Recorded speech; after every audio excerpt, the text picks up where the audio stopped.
আসা বন্ধুত্ব রক্ষা করার জন্য, আর কিছুই না। এখানে ওয়াজও না, ওইভাবে আমরা সময়ও দিতে পারবো না, কারণ সময় হবেও না। বক্তার চাইতে মনে করেন সময় কম, বক্তা অনেক বেশি, একজনের সময় লাগে 2 ঘন্টা। অনেক মাহফিলে আমরা বাদ জুম্মা থেকে মনে করেন আসর পর্যন্ত ওয়াজ করি একজন, সে দেখা যাচ্ছে মাহফিলে লোক বেশি। প্রধান অতিথি আসছেন, ঠিক আছে ঠিক আছে।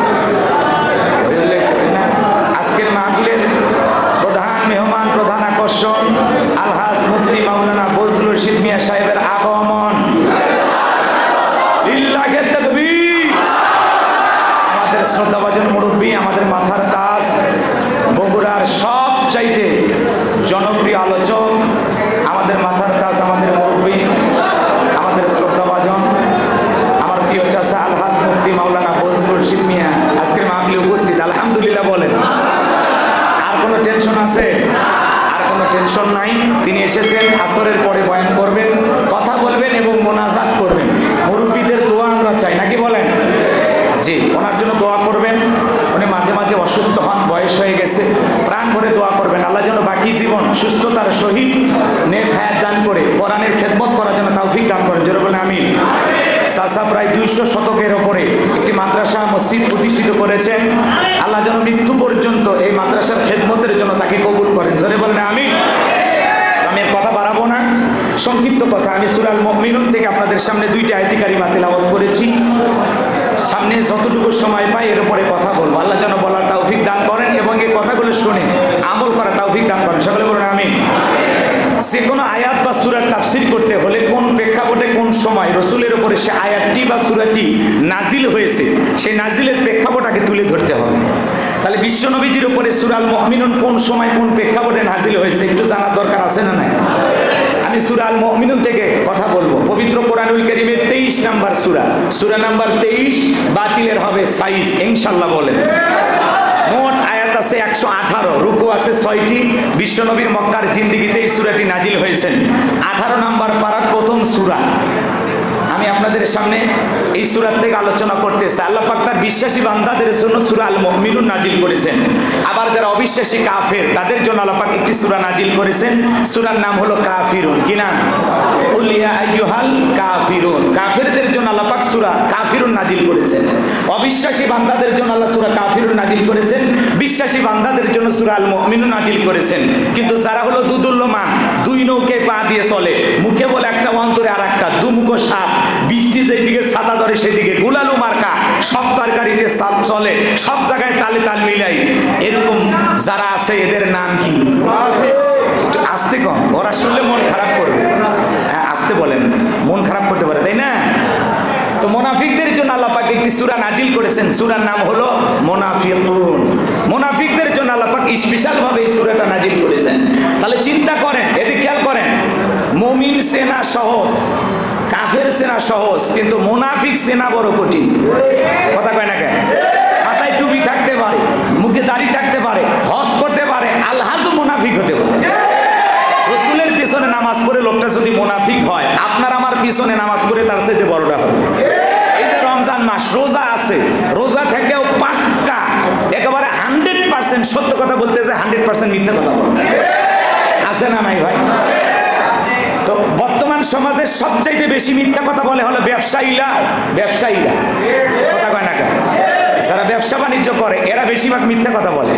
মাছের বাজারে যাবেন, কয় ভাই এই মাছ ছুঁয়ে কসম, পানি ছুঁয়ে কসম, পাল্লা ছুঁয়ে কসম, এত কসম কাটা কয় ভাই কিনছি 265 টাকা কেজি। আপনি মাদ্রাসার মাছ কিনবার আসছেন, হুজুর আমি জানি আপনার মাদ্রাসা আছে, আপনার জন্য 260 টাকা, আমার লাভ থাকবেই না। লাভ কি? আসল তবিল শেষ।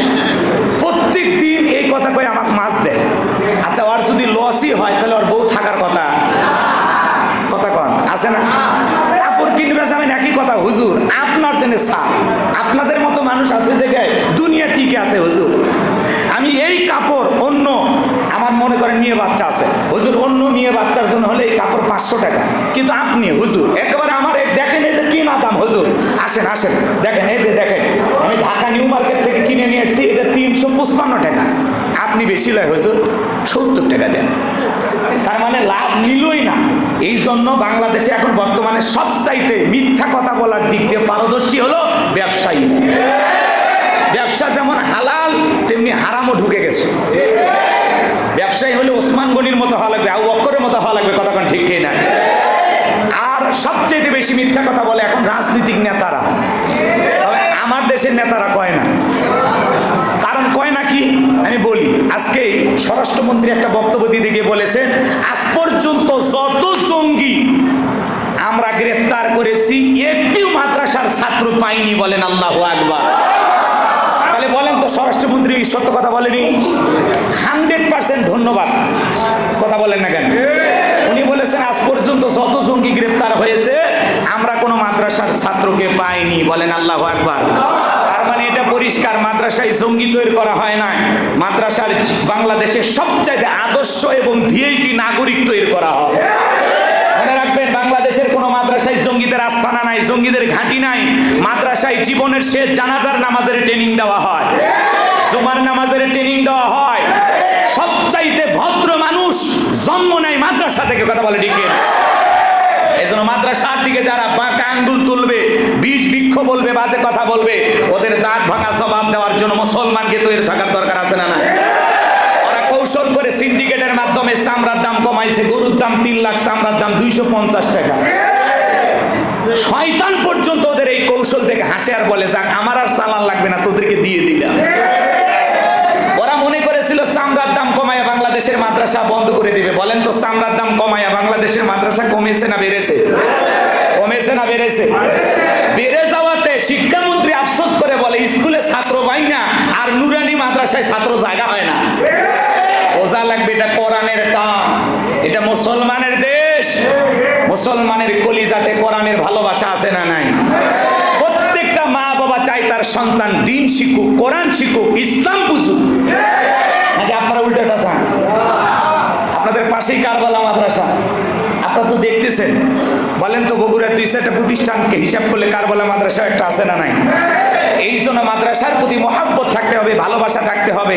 এই হাজার হাজার ছাত্ররা খানা পায় কোথায়? রিজিকের মালিক কে? জোরে বলেন কে? ওয়া মিন দাব্বাতিন ফিল আরদি ইল্লা আলাল্লাহি রিজকুহা। আল্লাহ বলেন, পৃথিবীতে এমন কোন বিচরণশীল প্রাণী নাই যার রিজিকের ব্যবস্থা আমি আল্লাহ আসমান থেকে করি না, বলেন সুবহানাল্লাহ। ওই আটলান্টিক মহাসমুদ্রের 33,000 ফিট গভীর অতল পানির নিচে থাকা ছোট্ট একটা প্রাণী, তার রিজিকের ব্যবস্থাও আমি আল্লাহ আসমান থেকে করি, বলুন আল্লাহু আকবার। এই জন্য সম্মানিত ভাইয়েরা আমার, কথা বেশি হবে, কথা বাড়াবো না। তাহলে এদিক খেয়াল করেন, মুনাফিক চেনা বড় কঠিন। রাগ করেছেন আপনারা? মুনাফিকেরা সকালবেলা বলে আমরা ইসলামের পক্ষে আছি, সন্ধ্যাবেলায় কৌশল খাটাইয়া থানার থেকে পুলিশ পাঠাইয়া কোরআনের মাহফিল বন্ধ করে। ভালো কাজে বাধা আছে না নাই?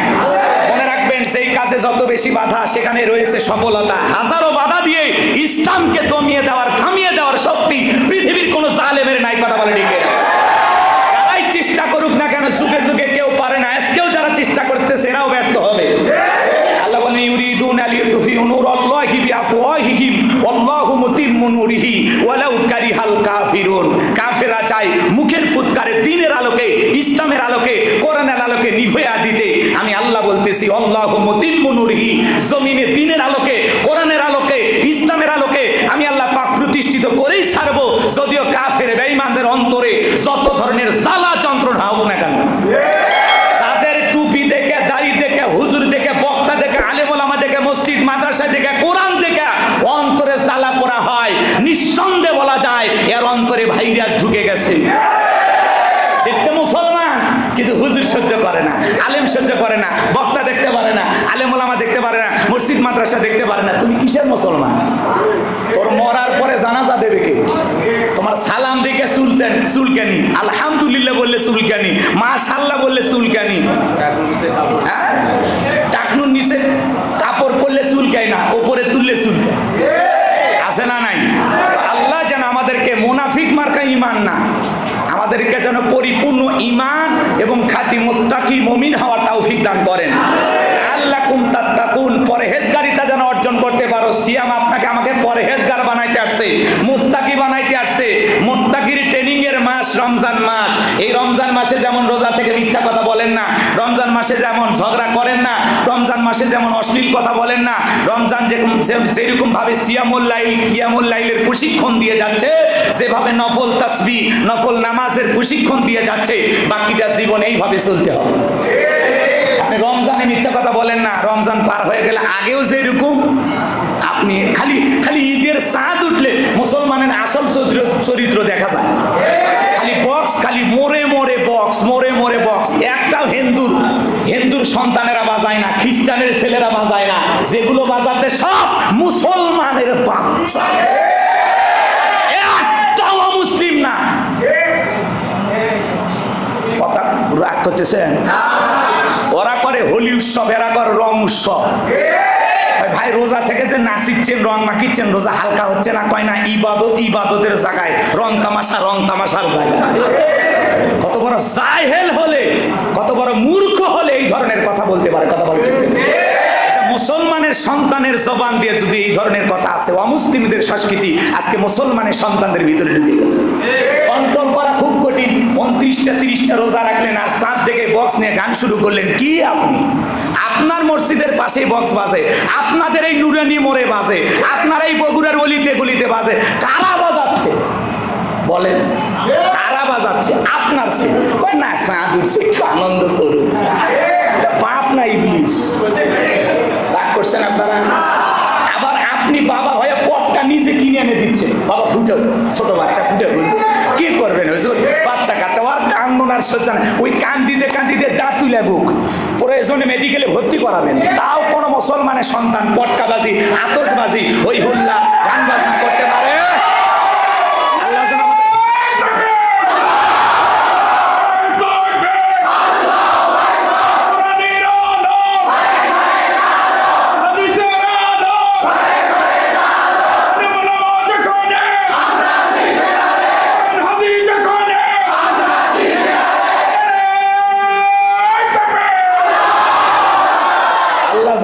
সবাইকে দ্বীনের সঠিক বুঝ দান করে। জোরে বলেন আমিন।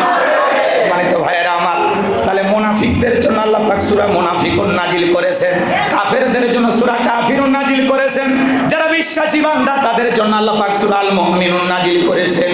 আমার ভাইয়েরা কথা লম্বা করার সুযোগ নাই। সূরা আল মুমিনুনের ভিতরে আল্লাহ পাক কি জানিয়ে দিয়েছেন আমি আপনাদেরকে একটু পরিষ্কারভাবে জানায় দেই। এই সূরাটি কখন নাজিল হয়েছে, নাজিলের প্রেক্ষাপটটা কেমন ছিল? নবীর প্রিয় সাহাবী হযরত ওমর ফারুক রাদিয়াল্লাহু তাআলা আনহু বলেন, আমি মৌমাছির বনবন বনবন আওয়াজ শুনলাম। ডানে তাকায় মৌমাছি নাই, বামে তাকায় মৌমাছি নাই। বিশ্ব নবীর চেহারা মোবারকের দিকে তাকায় দেখি আমার নবীজি ফিসফিস করে কি যেন তিলাওয়াত করতেছেন।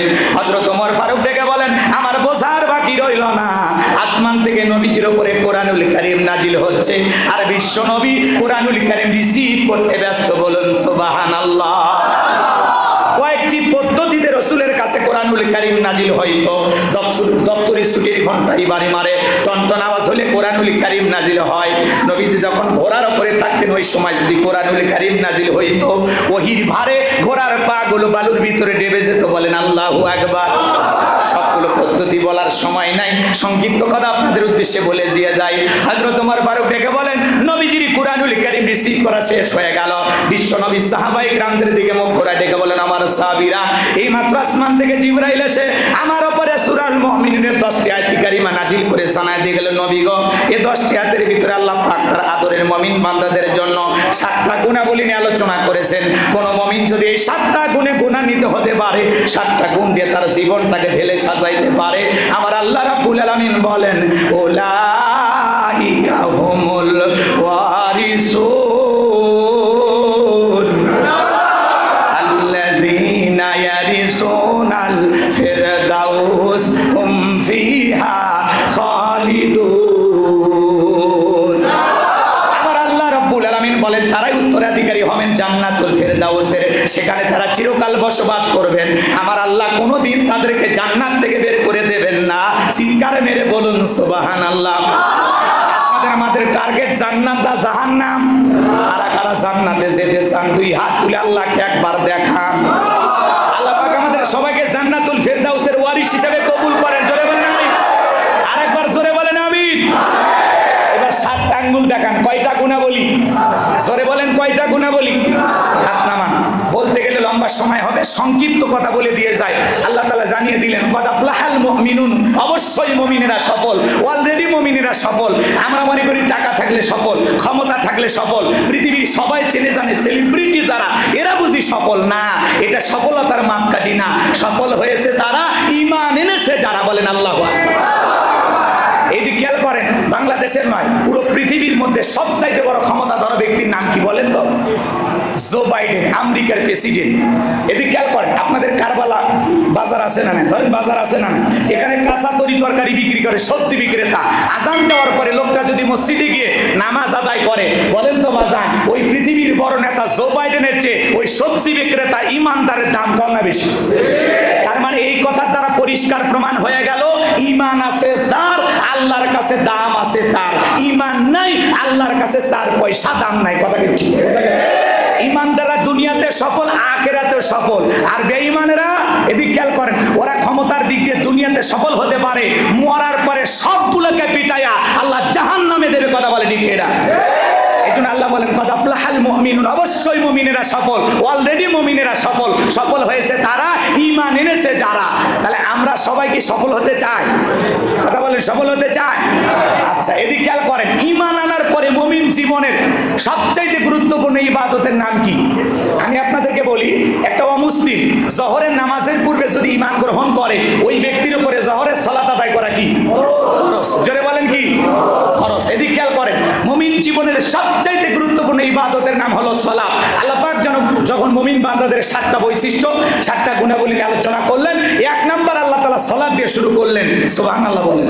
আল্লাহ তাআলা বলেন আল্লাযীনা হুম ফি সালাতিহিম খাশিউন, অবশ্যই মুমিনেরা সফল যারা নিজেদের সালাত বিনয়ের সহিত, নম্রতার সহিত, খুশু খুশু ভাব নিয়ে, আল্লাহর ভয় নিয়ে আদায় করে। আপনি আমি যখন সালাত আদায় করব, অন্তরে কেবলমাত্র ভয় থাকতে হবে কার? আরো জোরে বলেন কার? ইয়া আইয়ুহাল্লাযীনা আমানুত্তাকুল্লাহ, হে ঈমানদারগণ, আমি আল্লাহকে ভয় করো। কিভাবে সালাত আদায় করবেন?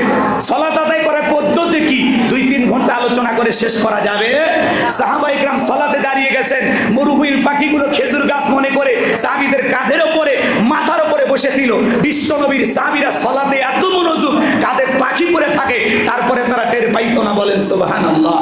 হযরত তালহা রাদিয়াল্লাহু তাআলা সালাত আদায় করতেছেন, সালাত আদায় করতেছেন, জঙ্গল থেকে সাপ এসে ছেলেটা খেলা করতেছিল, পেঁচিয়ে ধরেছে।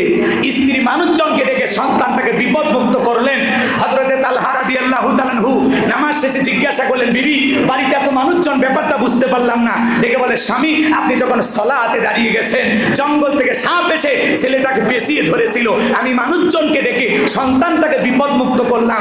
এত ঘটনা আপনার চোখের সামনে ঘটেছে, আপনি কি কিছুই বলতে পারেন না? হযরত তালহা রাদিয়াল্লাহু তাআলা বলেন, বিবি রে, নামাজের মধ্যে মনটা যদি এদিক সেদিক চলে যায়, তাহলে নামাজ তো নামাজ হবে।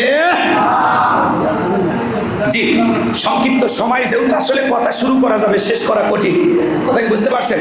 তাহলে আমি শুধু আপনাদেরকে বলে যাই, 1 নাম্বার হলো বিনয়ের সহিত, নম্রতার সহিত, আল্লাহর ভয় নিয়ে সালাত আদায় করা। 2 নাম্বার হলো অনার্থক কথাবার্তা বলা যাবে না। আজে বাজে কথা বলা থেকে নিজের জবানটাকে বিরত রাখতে হবে।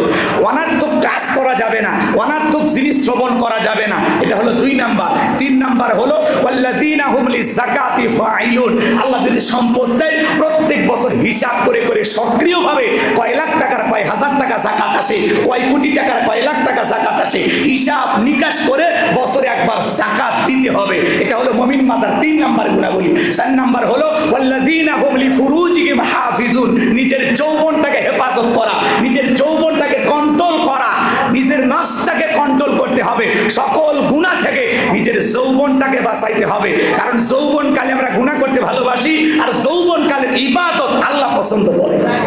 তাহলে আমরা যৌবনকালে বেশি বেশি ইবাদত করব কার? এটা হলো 4 নাম্বার। 5 নাম্বার হলো আমানত রক্ষা করা। এই জীবন আমানত, ছেলে মেয়ে আমানত, স্ত্রী পরিবার পরিজন আমানত, বক্তার কাছে শ্রোতা আমানত, ইমামের কাছে মুসল্লি আমানত, নেতার কাছে জনগণ আমানত। এইভাবে হিসাব নিকাশ করলে সবাই আমরা আমানতদারিতার ভিতরে আছি। কেউ আমানত রক্ষা করে, কেউ আমানতের খিয়ানত করে। তাহলে 5 নাম্বার আমানত রক্ষা করা। 6 নাম্বার ওয়াদা, প্রতিশ্রুতি রক্ষা করা।